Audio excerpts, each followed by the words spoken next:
everybody, and welcome to the Positively Disney Show, the summer special edition 101. Woo woo! I didn't know I was going to do a summer edition actually, but tonight is the night. I hope you guys are all well. I'm Kimberley, the author of the Positively Disney book series and your host for the show from where that stems from. You know, I hope you guys are having a lovely summer. I know things are a little bit different out there, but I still hope you're finding joy every day in this beautiful weather that you must be experiencing. I know some of you guys are a little hotter than we are in Seattle, but it's pretty warm today. Very lovely day. Very grateful for the sunshine. I want to welcome all my Facebook folks out there, as well as I want to thank my sponsor, Michelle McKeown, over at Years of Experience. You can reach her at MMCKEOWN at themouseexperts.com. And if you're itching for a vacation, whether it's Disney or any other place, give her a call. She will get a fabulous vacation ready for you, and you have texting access to her while you're on your vacation. How cool is that? I actually just booked part of my vacation in Florida in August with her, and very grateful to be heading back. You know, some of you guys were following me along on my journey back home. So last Wednesday, actually, my husband and I flew to Orlando to bring back the Beast, aka our motorhome, and we had a lovely day at Disney Springs on the Thursday while it was being serviced. We spent the whole day at Disney Springs. Beautiful weather, no rain, which was great. We didn't have that typical Florida downpour. And afterwards, in the evening, we actually went out for dinner at the Contemporary at the Wave. I actually haven't been to the Contemporary to eat for probably, almost 2 decades, I'm sure. The last time I was there to eat was at Chef Mickey's. So to go back for dinner was really lovely, and it was so quiet, and it was a bit different as well. You know, I wanted to just share with you what was a little bit different about our dinner experience. So when you walk into the restaurant, they will have like sort of a QR code there that you are supposed to scan. You just put your camera up and you scan it, and it will let them know that you are here. And once you are seated, and I mean, there's lots of space because there's a table in between you at all times. There is a really interesting way that they do things that I wanted to share with you. So on each table, rather than have a plastic menu or paper disposable menus, we actually ran into plastic menus at T-Rex. I think they were plastic. Gosh, now I'm trying to think here. Yes, they were plastic at T-Rex at down in Disney Springs. And then, of course, they disinfected it. But for us, we actually had the good fortune to have a unique experience with something like this. It was a little, looks like kind of what you'd find in a little brochure, you know, a part of the map. And what you did is, so we were there for dinner, and they had a QR code. The front was English, and the back English, French, or Portuguese. And what you do again, you scan your QR code, and then you actually get to order your dinner on your phone. So it gave you all kinds of options, very easy to do. When I say you order your dinner, you get to look at the menu on your phone. And then you just tell the waiter, comes by, grabs your what you want, and you're good to go. So I think that might be the way things are going to be for a while. And it was kind of a neat experience. And then to go back outside afterwards to the music and really nobody around, I have to say, it was a little bit of a treat. Before I go on, I want to welcome Michelle. I know it's a hot day for Michelle out in Florida. And hey, Stan, it must be pretty warm in Manitoba by this time. And I want to say hi to Rose from Pennsylvania. I'd imagine you guys are getting some pretty warm weather as well. So today I am really excited to share some other things with you after I have interviewed my guests, because I actually found some really fun things at at Disney Springs, at the World of Disney there, which are really fun. And I want to share those with you, because we had our RV. I didn't have to worry about, bringing stuff back home, flying home with my suitcase. And then I have something very, very special that was given to me from Carrie Fisher's and Debbie Reynolds' family. And I will share that all with you at the end. So stay tuned. And then I will also let you know where I'm off to tomorrow. So anyways, thanks again for joining me. And I want to introduce to you our guest shortly here. He is a wonderful man. He's been on before, Dave Bossert. He is a former Disney animator. He's been in television producer. He's kind of a man of many hats, and especially an author. And want to just have a wonderful conversation. If you guys have any questions, you know the drill. Just type them in, and I'll do my best to see how I can fit those questions in when I'm speaking to Dave. And we're just going to get Dave on the line now. I want to say hi to Paul from Jersey. That is not USA, that's Jersey in the UK. Thank you for joining me, Paul. Hey, Dave, how are you? Welcome to the show. Hi, how are you, Kimberley? I'm wonderful. Just really enjoying the California weather we're getting in Seattle today. Wow, that's a nice change. I know, it sure is. I'll tell you, no complaints here. Oh gosh, Dave, I was just telling people that you are a man of many hats, author, animator, producer, you name it. I think you've done it. Most importantly, though, a dad and husband. I know that. But as far as your Disney career, it's spanned over several decades, hasn't it? It has. And, even though I don't work for the company anymore on a full-time basis, I'm still doing projects with the company, and I'm writing about the company. Yeah, what a great opportunity, and you have such insight being a part of that company for so many years on the other side of the gate, so to speak, than the rest of us. As we like to say, on the other side of the berm. Oh yeah. Okay, yeah, that sounds better actually, doesn't it? Well, you have been busy, and I mean, I love your books. I don't have all of them yet, because I'm going to wait for the Christmas treasures a little bit down as we get closer to Christmas season here. But I love the Oswald book and the Kim Weber book. We'll talk about those a little after. But you have a really cool book that's coming out, 3D Disneyland, like you've never seen it before. How did you come up with the idea of a 3D book? Well, this book really came about more than 25 years ago, because when I was working on Beauty and the Beast at Disney, the animated film, the original animated film, right. I was splitting an office with a good friend of mine. His name is Ted Kiersey, and Ted was a 3D stereo photography buff, and he had purchased his Kodak Aniston 3D stereo camera back in early 1955, several months before Disneyland opened. And he was at Disneyland the first week that the park opened to the public, and he was snapping photos.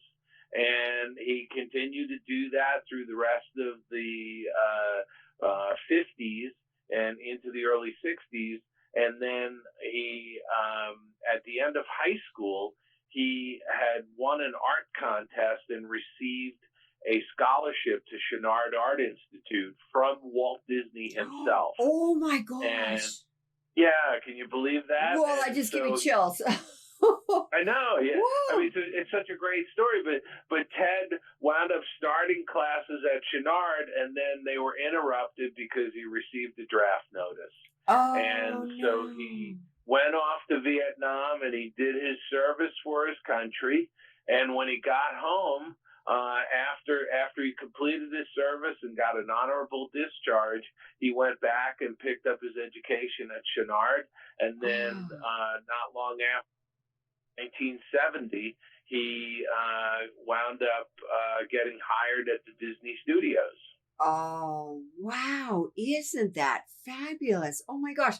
So, so what did he do it for the studios actually? So because he's an amazing So Ted got hired into the animation department, and he was mentored by the 9 old men, including John Lounsbury and Ollie Johnson and Eric Larson. Some of those guys. Very cool. And Ted wound up going into the special effects department, and that's where I got hired into the special effects department in 1983, early 1984, excuse me. Wow. And so Ted and I became fast friends, and we worked together on a lot of pictures, including The Little Mermaid and Beauty and the Beast and Aladdin and Lion King and Pocahontas and Hercules and Fantasia 2000, all these movies that we worked on together. Right. But we were splitting our office on Beauty and the Beast, and he brought in some of these 3D slides. Okay. And so he was showing me some of the early shots of Disneyland because, I grew up on the East Coast, so I never went to Disneyland until about 1980, 81. Oh, okay. In fact, I had visited Walt Disney World twice before I moved out to California. Oh. And so I was fascinated by these photos, and I said to Ted one day, I said, "Boy, you ought to put those in a book someday." Oh, yeah. And that was some 25 plus years ago. Yeah. Well, Ted's retired from the studio, and he's a bit older than I am, and he's retired and moved out of Los Angeles, and I've stayed in touch with him, and I visit him on a somewhat regular basis. And during one of those visits, we started chatting about putting those 3D photos into a book, and he said, "Yeah, let's do it." And that's really how it all came about. Oh, I love that because well, I went to Disneyland for the first time. I think it was like 1975, and I'd never been to Walt Disney World at that point at all either. But it was such a unique experience for me. I'm coming from Canada. We drove all the way down, and we did our Disney thing, but and then I didn't go back till I was 18 with a daycare. Believe it or not, I was working a summer at a daycare, and I was in charge of 4 little daycare kids. It was kind of crazy, but it's so different, like from when I was 12, even to when I was 18. And, in seeing some of the photos, some of those photos, I didn't live in that era, but some of them I remember very well. And you just kind of wonder, wow, what happened? Like it just kind of magically dissolved, and then new things came about. What a pictorial history, I guess, for lack of a better word. Would you say that's absolutely? Yeah. Absolutely. And Walt Disney's philosophy about Disneyland, when he built the park, he said it would never be finished. It was always going to be evolving and changing, and some things would be taken out and replaced with new things, and that's true to this day. But what's interesting is that 65 years on since they opened that park, I think there's generations of people who are like, "Gee, I never saw Adventure Through Inner Space," or "I never saw The House of the Future," or Nature's Wonderland, and those kinds of things that were there. And I just thought it was really terrific to be able to see them in 3D, because it really is capturing those images capture a moment, not just in time, but in space. And that to me is what's so interesting. Yeah. Now, so you obviously have to wear some kind of 3D goggles with them, I'm assuming, to read. Well, they're 3D glasses, and there's a pair that come inside the book. Okay. So when the book arrives, you open the book out, you open the front cover, and on the inside there's an envelope. You pull your glasses out, put them on, and you can start looking at pictures right away. I'm hoping people will read my text. For sure. I know a lot of people are going to jump right in and want to look at all the pictures, but I did write a text, about 3D photography and how it works, and also I wrote a nice bit about Ted and Ted's long career at Disney and our friendship, and the fact that he had this hobby on the side of shooting photographs. One of the things he was doing while we were working together was he would take his vacations to Colorado because he had an extensive collection of stereo cards from the 1800s of mining operations in Colorado. And so he would go back on his vacations each year to Colorado, and he'd find the exact spot where the photo was taken, and he would take a new photo. So he has these before and after photos of these Colorado mining operations. It's really quite fascinating. Wow. Yeah. My gosh. He's a fellow I'd like to talk to, I think, because just to find, seriously, to find out, because to be that dedicated to that for so long and what kind of inspired him to do that. But that's another topic. So basically now you're taking us on a journey of Disneyland from its birth, I guess, for lack of a better word. Well, I mean, really from opening week.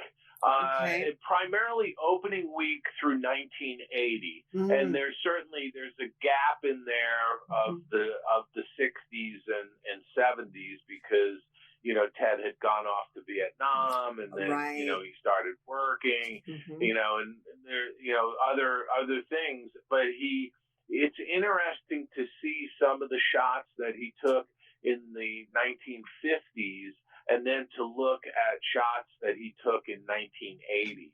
And there's some really wonderful photos of the Mark Twain from 55, where there's hardly any vegetation or trees around Rivers of America. Of course. And there's and Tom Sawyer Island isn't developed or anything like that. There's some wonderful pictures of the Disneyland and Santa Fe Railroad.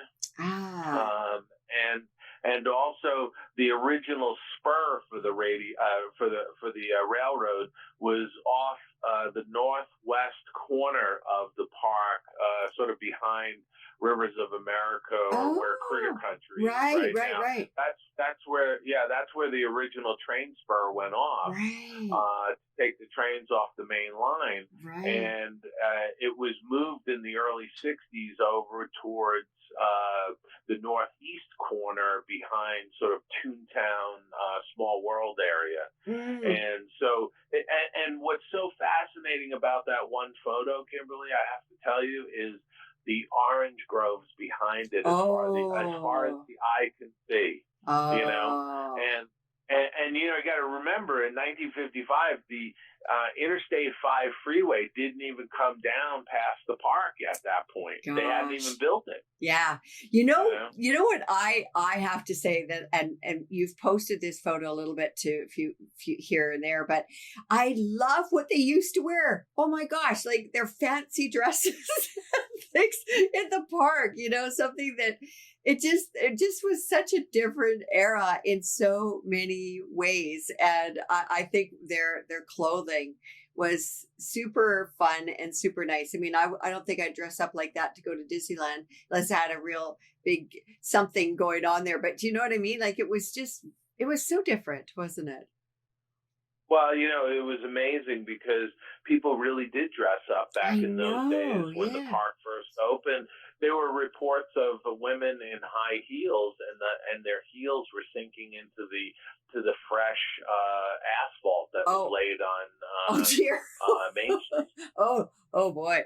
Well, listen, with your love of Disneyland of old, let's just start there.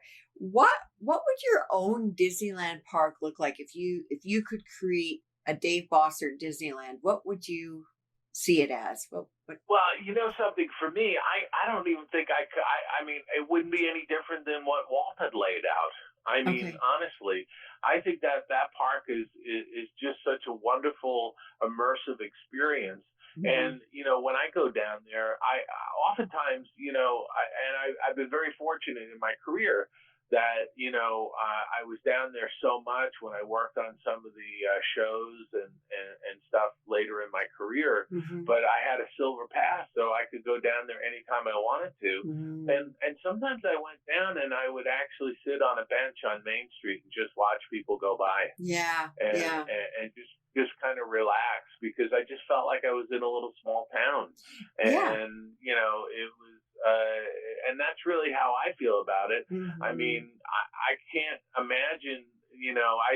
I wish that some of the older attractions were still around, but I Hmm. also understand the philosophy of moving those or Hmm. removing them and Hmm. replacing them Hmm. over time Yeah. because you do want to keep the place fresh and you Right. want to keep people really interested and Hmm. all of that. Hmm. But the way we laid out the book was it literally is like a walking tour of Disneyland. Ah. You start outside the berm of the main entrance, and then Hmm. you're in the town square.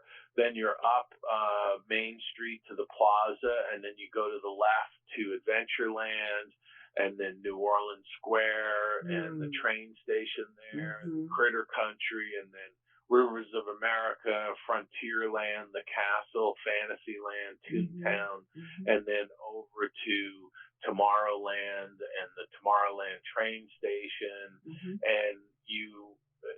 and we ended with a wonderful photo of Walt Disney sitting on a bench in the town square, looking Hmm. down Main Street, all by himself, and Hmm. that's in 3D. Now Oh. that and a photo at the very beginning, which is Walt dedicating Fantasyland. Oh. Those those were two photos that we converted to 3D Okay. because when we were laying out the book, we felt like Walt needed to be here, Yes. you know, Absolutely. and yeah, Uh, so they get to see Walt Disney in 3D, which I think is going to really make a lot of people smile. oh, absolutely. And I think it's also interesting to see what attractions are still there and what ones kind of made it like through the decades. And I know like some of them now aren't there, but they're in Magic Kingdom, which I'm grateful for because I go to both parks, regularly. But I think that's Sure. really lovely.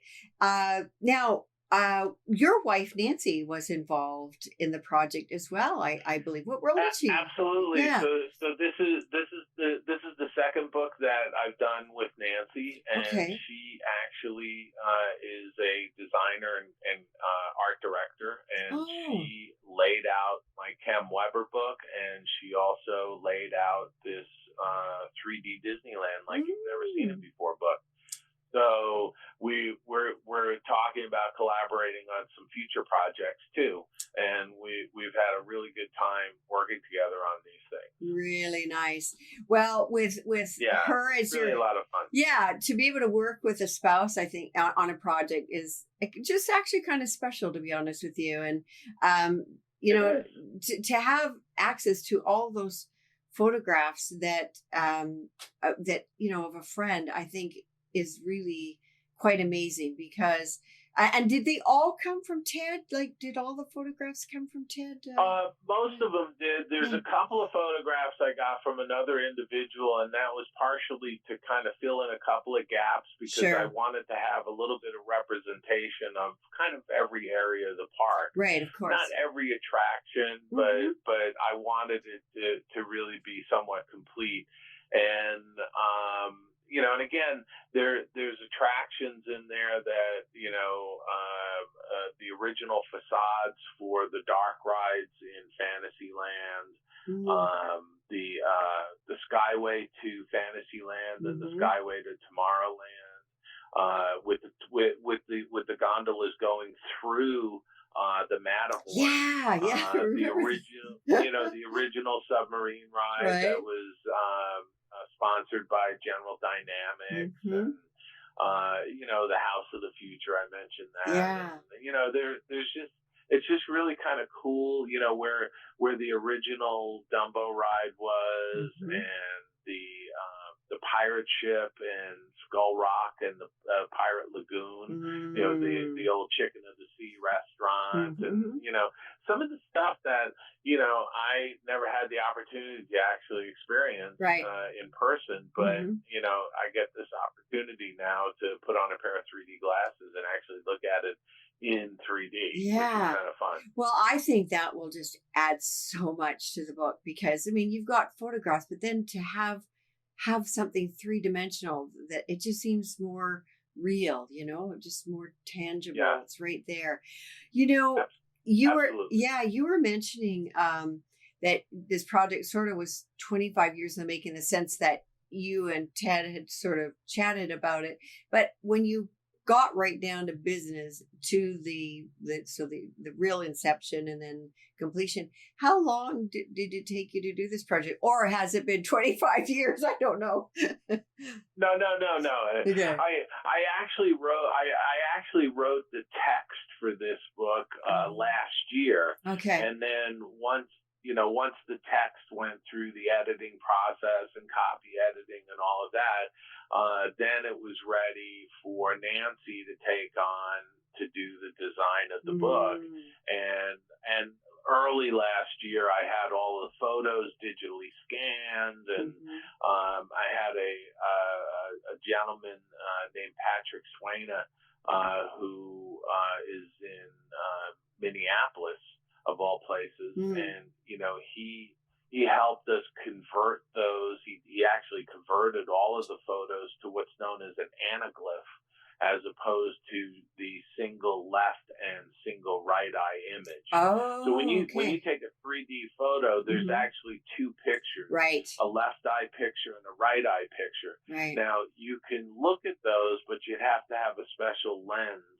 that helps merge those images together. And that's a little bit more advanced for the general public to be able to do. Right. And so we decided to go with an anaglyph, which means that the left eye gets tinted a magenta color, the right eye is tinted a cyan color, and then they're overlaid. And when you put on those paper glasses, the cardboard glasses with the red and blue lens, you then see the image in 3D in the book. And it's a lot more accessible to the general public. Right, of course. No, that makes sense.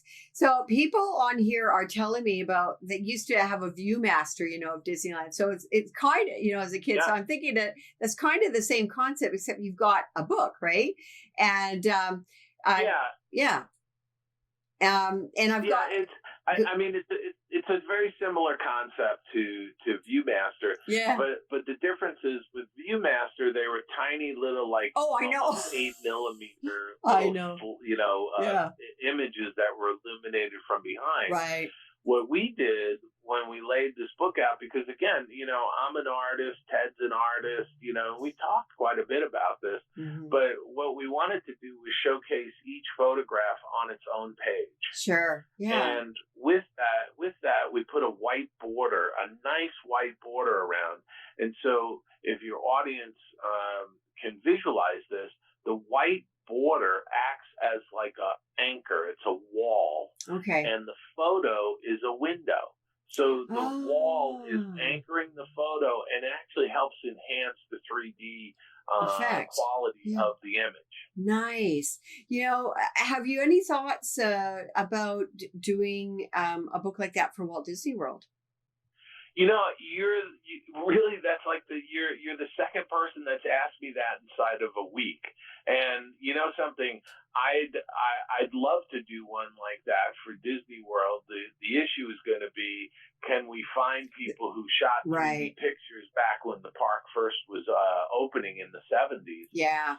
Yeah, but it wouldn't be very difficult to go down there and actually photograph the park with a 3D camera and put out, with contemporary stuff. I think what's cool about the 3D Disneyland book is that some of these pictures are 65 years old. Gosh, that's amazing and perfectly preserved, right? Yeah. So it's to me, I think that's the real kicker for this book. For sure. Yeah. People are asking online, of course, they can type in questions and things like that. And that was actually Stan Solo. His question, he's from Canada. He had asked about having Walt Disney World book. But people are asking, where can they buy it? And when does it come out? Okay. So here's the interesting thing. The book actually officially releases on October 15th, and they can get it on Amazon, Barnes & Noble, Books A Million. But what we're doing, because of the pandemic, Ted and I decided that we're going to do a book signing. When the books arrive mid-August, Ted and I are signing 750 copies of the book. And we are numbering them. Okay. Each book is going to have a holographic emblem, and it'll be one of 750 books. Okay. And that's it. We're not doing any book signings or book appearances because of the pandemic. Mm-hmm. But this was a way for us to do something for the real fans out there that want to get the book probably 6 to 7 weeks before it actually releases to the general public. Mm-hmm. Mm-hmm. Now, we're also discounting the book 20%, and we're giving free shipping, and that's through the publisher. Right. And the publishers, so they only can do this, and this is why I'm talking to, the fan blogs, is because I want the fans to know this. Mm-hmm. They'll get the book by, mid to end of August, a good 6-7 weeks before it releases to the general public. Yeah. If they go to theoldmillpress.com, okay, theoldmillpress.com, and once they get to that website, they will see the book sitting there, and there's a button that says pre-order now. They press that, and it'll take them to the book page, and they'll see that they're going to pay for the book 20% off. Yes. And free shipping in the United States. Right. And I have to say that because in the past I've had to ship some books overseas, and it's expensive. Kind of the cost on it because I know. I didn't say it had to be domestic. Yeah. No, it's wonderful. And I actually just ordered your book a couple of days ago. It's very easy. You guys can use credit card or PayPal or whatever. Thank you. And you should check out the other books on there too, because that's really cool. And I look forward to getting mine because it's going to be bringing back some memories for sure for me. I mean, I did, as I said, I didn't go there till about 15 years after it was, maybe actually 20 years out, but it was still very young. It was very, very young park, Sure. But yeah, I love your website that you have. It's very nice. You guys can get to know a little bit more about Dave and how all of this came about. But now, so we know where people can buy it. You're offering this fantastic deal, price-wise, as well as free shipping. But you also have some other titles. Now, we've talked a little bit about, but can you tell us a little bit about the other titles that people will see on there? Because they might want to get them. So if you can tell us a little bit about them. Sure.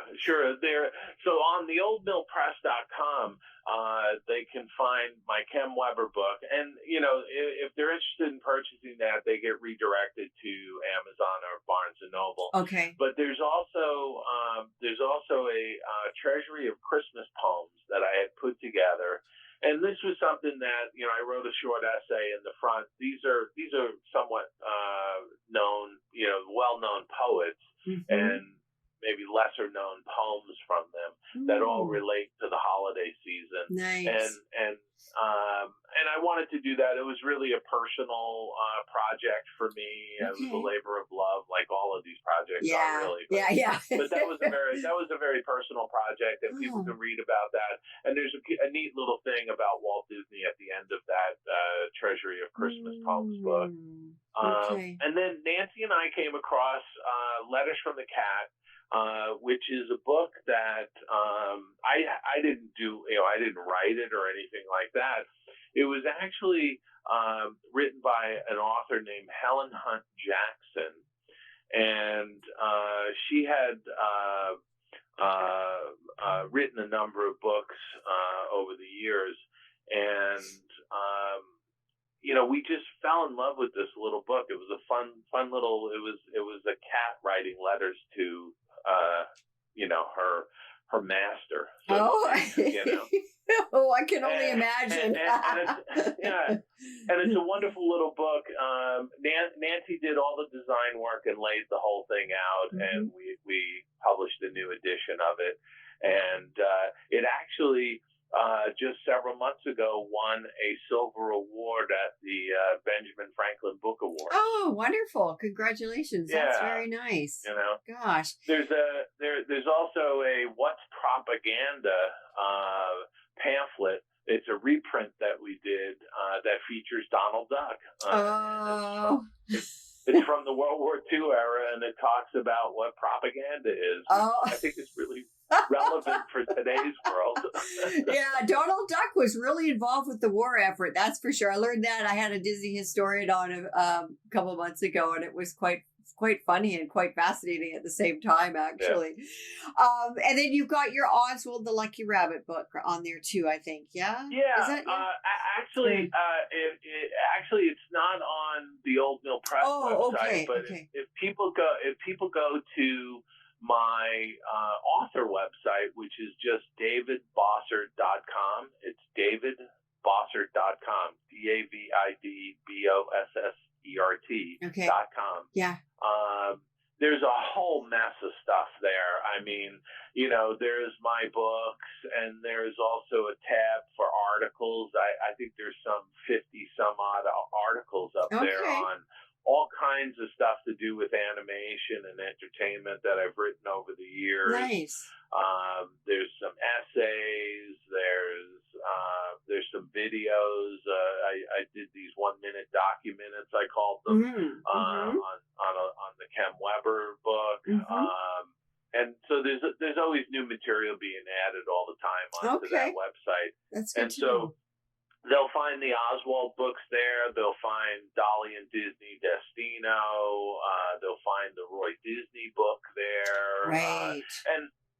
And there's links that take you if people want to purchase those books. There's links that'll take them to the various booksellers. I offer Amazon, Barnes & Noble, and Books A Million because those are the three big online ones. And I know, some people prefer one over the other. Yeah. And so I always want to give people choices. Right. And I also tell people support your local bookstore. And, if you go to your local bookstore and they can order any of my books. Yes. And you're helping your bookstore out, and you're getting a nice book from me. Exactly.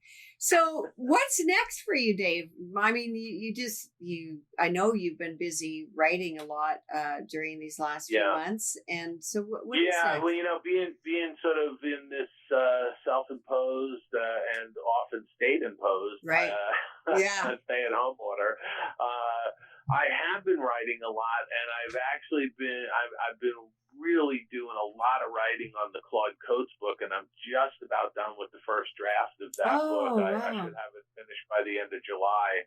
And that's a book that's going to come out next year. It was funny, I have to tell you, Kimberly, when we announced the 3D Disneyland book, I got a couple emails from people saying, well, what about the Claude Coates book? I'm waiting for the Claude Coates book.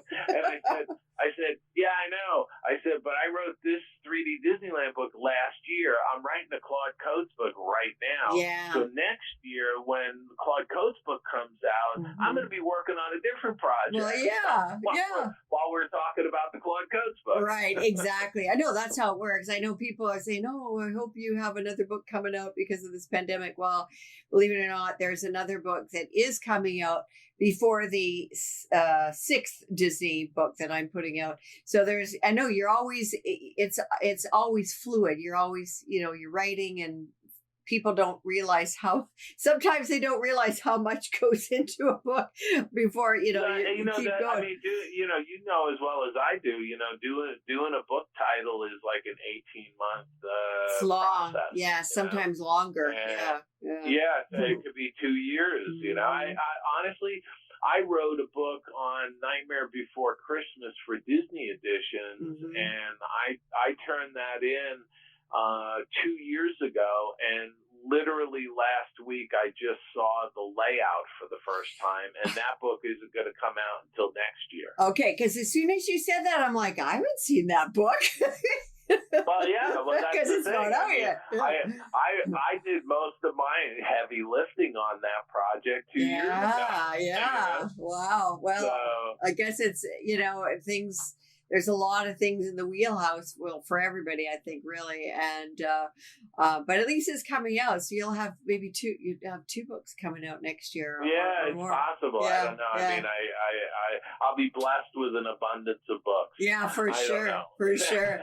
Well, listen, Dave, thank you so much for taking the time to share your newest endeavor. And as always, it's lovely having you on the show. And I wish you all the best and happy writing. And we'll see you again sometime whenever we're kind of really allowed to get out, right? Absolutely, and fantastic. Thank you so much for having me on again, Kimberly. My pleasure. I always appreciate it. It's always great to talk to you. And I'm always excited about the time I can spend, on a podcast like yours, talking with the fans and letting people know what's going on. And we just keep ourselves busy, and I'm hoping everybody stays safe and stays well. Yeah, thank until you. this thing is over. Yeah, thank you so much. And you guys as well. And say hi to Nancy for me. I will. Okay. We'll see you soon. Thanks. Okay. Okay. Thanks so much, Kimberly. You're welcome. Bye-bye. Take care. Bye-bye. Oh my goodness. Well, it's always lovely to talk with Dave. And I have to apologize. We have some interruptions happening on here, but we are going to be putting everything in full. It's been recorded. Everything will be up later on tonight in full. Now, I really want to take some time to show you some of the special things that I got on my recent trip to Walt Disney World, and wanted to let you know that I'm actually headed to California tomorrow morning. When I had made my arrangements to go to California, it was supposed to be because Disneyland was open, and we all know that Disneyland isn't open yet, but downtown Disney is, at least. So I'm going to be hanging out with some friends this week, and we're going to go to downtown Disney on Wednesday at least, and if not more times. But I really wanted to share some really fun things, and I think I'm able to share. I think you'll be able to see what I have at the moment here. I'm hoping you can see it. Anyway, so something you may or may not know about me is that I actually have a salt and pepper shaker collection, and it's actually from around the world, but this is a Disney one that I want to share with you, which is so fun. You guys, look at this. It's a Haunted Mansion salt and pepper shaker. Isn't that just a hoot? I couldn't believe it. I don't tend to buy a lot of Haunted Mansion stuff, but gosh, that was so darn cute. Another thing I want to share with you that is really, really fun. Haunted Mansion, well, we got a dog collar that has, the purple wallpaper that you would see in the Haunted Mansion. And that's his collar, or one of our dogs. But what we also got, 2 of our dogs, we got, this is the little butler. So that's going to fit one of our wiener dogs named Morty. And then our latest little Goslin, she's a little bit of a bigger wiener dog. She is going to get the maid. So when we get them all dressed up, not today because it's pretty hot, but when we get them all dressed up, I'll definitely be sharing the duo in their Haunted Mansion costumes. Kelly, you saw the collar, loved it. Yeah, it's so fun, isn't it? Stan said I came close to buying that one. Yeah, it's really fun. Now, I know you guys have probably been aware of sort of the ink and paint things. I'm really thinking I might buy the ink and paint dress, but I saw these and I thought I had to get them. This is part of the ink and paint collection. I'm going to share these with you. These are little pots. They look like little paint pots, and you can put different condiments in there. You can put little veggie sticks in there, even maybe a little dessert parfait. And I'm just going to show you the other 2 that I got. They're so sweet. And now I think I wish I would have got 4. So I might have to pick up another set because being a family of 5 and we always have guests around. But aren't those so cute. I can't wait I actually haven't used them yet. I washed them and put them in the cupboard. But then what I also got, which I really love as well, is this is a little fruit or veggie platter. And it's got, it's got the little ridge on there, and you can just set your stuff, and it kind of goes with those little pots. So if you want to just put whatever out, actually, really, on the platter.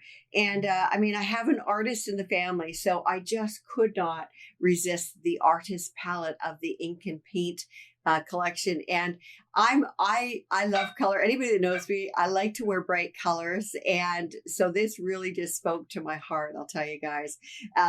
Stan, perfect for ketchup, mustard, relish, and blue ketchup. Now, Stan, is there still blue ketchup out there? Because I think I remember seeing something like that before, and I don't know, I wouldn't try it myself, but it probably tastes like regular ketchup. Anyways, I love it, and I can't wait to use it. And I'll when I do get around to using it, not this week because I'm gone, I'll post a photo on Instagram and on the Disney site.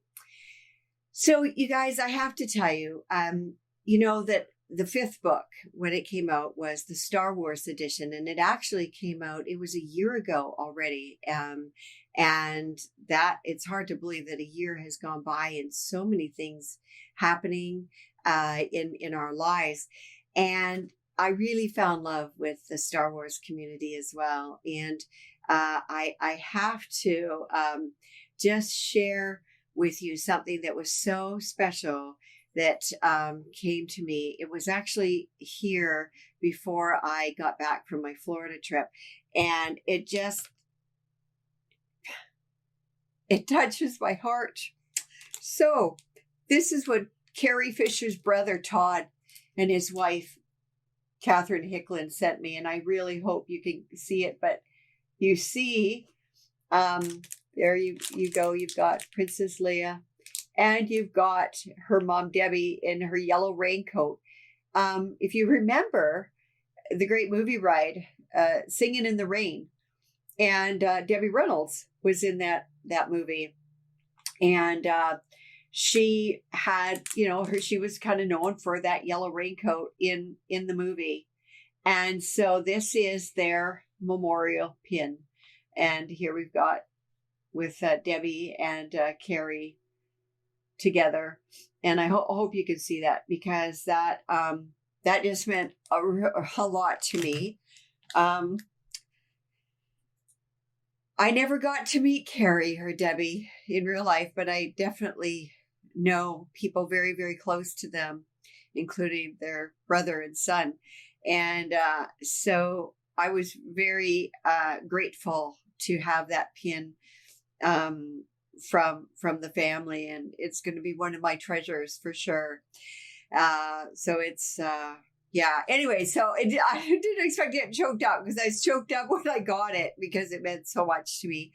But anyways, I'm very fortunate, because I do get to meet like some wonderful people and really experience some really cool things. And I have to tell you, on my trip to Disney's, downtown Disney, or with some friends from California that I'm born and raised in California. And these are the same gals I got to spend for my friend Donna's birthday in January. And we just had such a great time. And I have to tell you, it's so amazing how Disney brings people together.